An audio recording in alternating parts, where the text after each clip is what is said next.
C'est quoi un ordinateur?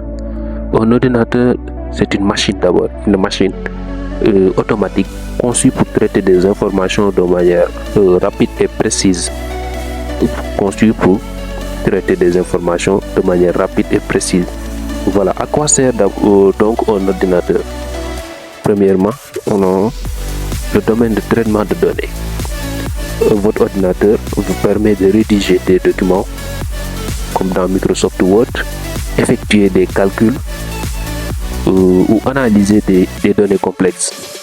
Votre ordinateur peut vous permettre d'analyser des données complexes ou effectuer des calculs ou rédiger des documents avec Microsoft Word, Microsoft Excel et tant d'autres.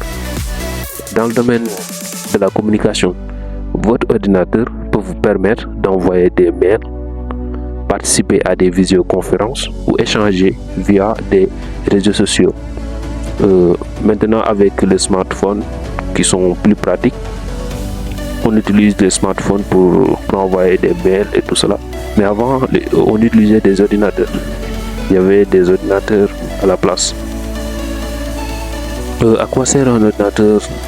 Toujours création.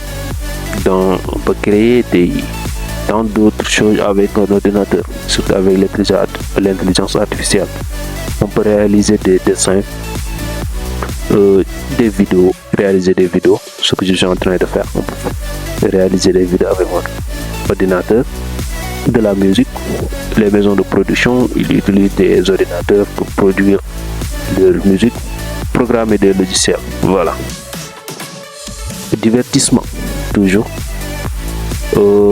Regarder des films, on peut regarder des films avec son ordinateur. Vous regardez des films avec votre ordinateur, écouter de la musique, jouer à des jeux vidéo ou explorer Internet. Cela veut dire que vous connectez sur Internet. C'est possible avec votre ordinateur. Tout cela, c'est des choses que vous pouvez faire avec votre ordinateur, grâce à votre ordinateur. Dans le domaine de l'éducation et de l'apprentissage, avec votre ordinateur, vous pouvez suivre des cours en ligne ou faire des recherches. Vous pouvez faire des recherches avec votre ordinateur. Voilà. Vous voyez que maintenant, avec une petite détermination et la volonté, vous pouvez tout apprendre avec votre ordinateur en restant à la maison. Donc l'ordinateur est une machine très polyvalente même. C'est une machine polyvalente. Vous pouvez effectuer beaucoup de choses avec votre ordinateur. Comme les exemples qu'on vient de citer là. Il y a beaucoup de choses qu'on peut réaliser avec son ordinateur. Maintenant, les parties d'un ordinateur. Nous allons parler des parties d'un ordinateur. Un ordinateur est composé principalement de deux parties, le software et le hardware. Software, c'est la partie logicielle, le hardware, la partie matérielle. C'est la partie palpable de l'ordinateur, la partie qu'on peut toucher. La partie matérielle ou le hardware. Le hardware est la partie palpable de l'ordinateur. Voilà. En 1, nous avons l'unité centrale. 2, nous avons un écran. 3, la souris. 4, clavier. C'est des parties visibles. Donc, les parties visibles d'un ordinateur. Si vous avez un ordinateur fixe, bien sûr. Pour les ordinateurs portables, en 1, nous avons l'unité centrale. 2, claviers. L'unité centrale et clavier sont collés. La pavée tactile est l'équivalent de la souris. La pavée tactile, c'est là où vous posez votre doigt pour déplacer le curseur et encadrer l'écran. Voilà.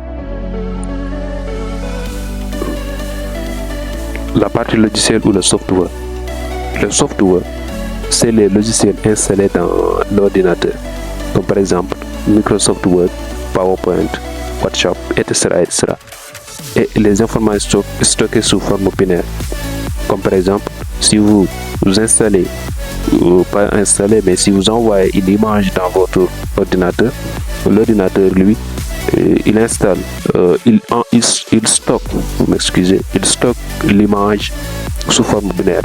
Binaire, c'est une suite de 0 et 1, comme l'image que vous avez en premier lieu, une suite de 0 et 1. Et les informations, il faut bien faire attention parce que tout ce que vous mettez dans votre ordinateur, c'est récupérable.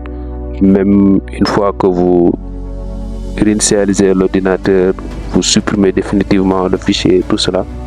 Le fichier, une fois dans l'ordinateur, c'est récupérable. Donc il faut faire très attention. Maintenant, à l'intérieur de l'unité centrale, on peut trouver ces éléments présents. Comme en 1, nous avons la carte mère. La carte mère, c'est comme la colonne vertébrale de l'ordinateur. Tous les composants de l'ordinateur sont connectés à la carte mère. En 2, nous avons l'alimentation. L'alimentation assure le fonctionnement de l'ordinateur en fournissant de l'électricité. Voilà, c'est lui qui fournit l'énergie. En 3, nous avons microprocesseur. Microprocesseur, c'est le cerveau de l'ordinateur, c'est lui qui effectue tous les calculs. Voilà, c'est le cerveau de l'ordinateur. En 4, nous avons les disques durs, deux types de disques durs, SSD, HDD.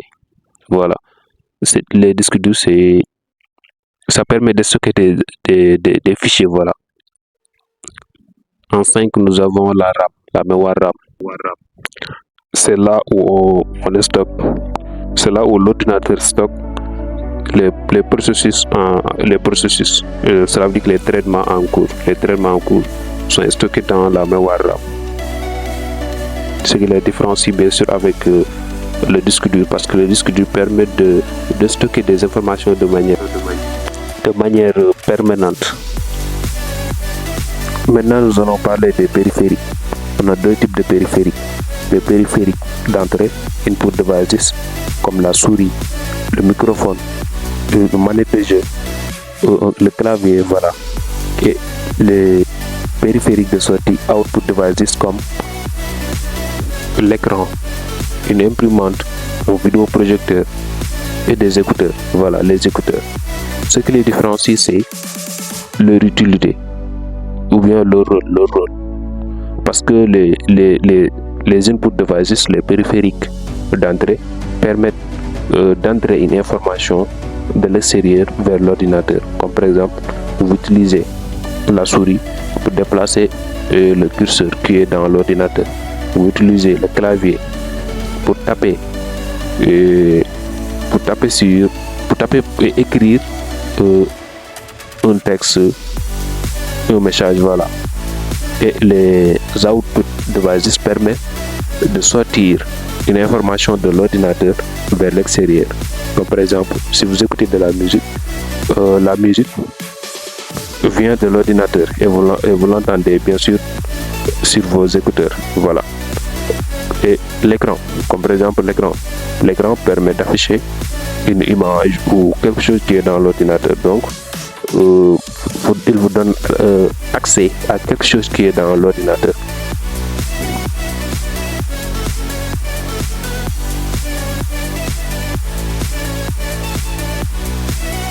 Nous allons parler des types d'ordinateurs. On a les ordinateurs fixes et les ordinateurs portables. Les ordinateurs portables, c'est comme les laptops, on les appelle parfois laptops. Les smartphones sont des ordinateurs, de même que les tablettes sont des ordinateurs. Les smartphones n'ont pas une grande puissance, mais ce sont des ordinateurs. Et les ordinateurs fixes, les ordinateurs de bureau. Maintenant, c'est quoi un système d'exploitation, OS? C'est la partie la plus importante du software, la partie sans laquelle votre ordinateur ne peut pas fonctionner. Par exemple, vous pouvez ne pas installer WhatsApp et votre téléphone continuera de fonctionner dans ce cas, mais sans un système d'exploitation, c'est impossible. Donc c'est la partie la plus importante du software, la partie la plus importante. Un système d'exploitation est un logiciel de base, un logiciel de base qui gère le fonctionnement d'un ordinateur, d'un smartphone ou d'une tablette. C'est lui qui assure le principal fonction de l'ordinateur, de votre tablette ou de votre smartphone. Les plus connus pour les smartphones, c'est Android de Google et l'iOS d'Apple. Ce sont les plus connus pour les smartphones. Mais il existe beaucoup d'autres de systèmes d'exploitation qui existent dans le monde informatique. Voilà. Mais Android et iOS sont les plus connus pour les smartphones. Pour les ordinateurs, on a Windows, vous l'avez certainement connu, et macOS pour les ordinateurs d'Apple et Linux. Maintenant, c'est quoi le rôle d'un système d'exploitation? D'abord, c'est le système d'exploitation qui fournit une interface graphique. Je vous ai donné ici deux exemples d'interface graphique, l'un pour Windows et l'autre pour Android. Et la troisième image, c'est une interface, une ligne de commande, voilà, pour Linux. Celui aussi, c'est le OS qui répartit la mémoire, le processeur et les autres ressources entre les applications. C'est le OS qui gère la gestion de la mémoire et du processeur. Voilà. C'est le système d'exploitation qui assure ce job. Il assure aussi le lancement et le bon fonctionnement des logiciels installés. Les logiciels que vous avez installés dans votre ordinateur, smartphone ou tablette, c'est le système d'exploitation qui gère le lancement de ces applications et le bon fonctionnement. Voilà. C'est le système d'exploitation aussi qui assure la sécurité, c'est-à-dire protéger les données et les accès de l'appareil. Voilà. C'est le système d'exploitation qui assure tout cela. Donc c'est quelque chose de très primordial.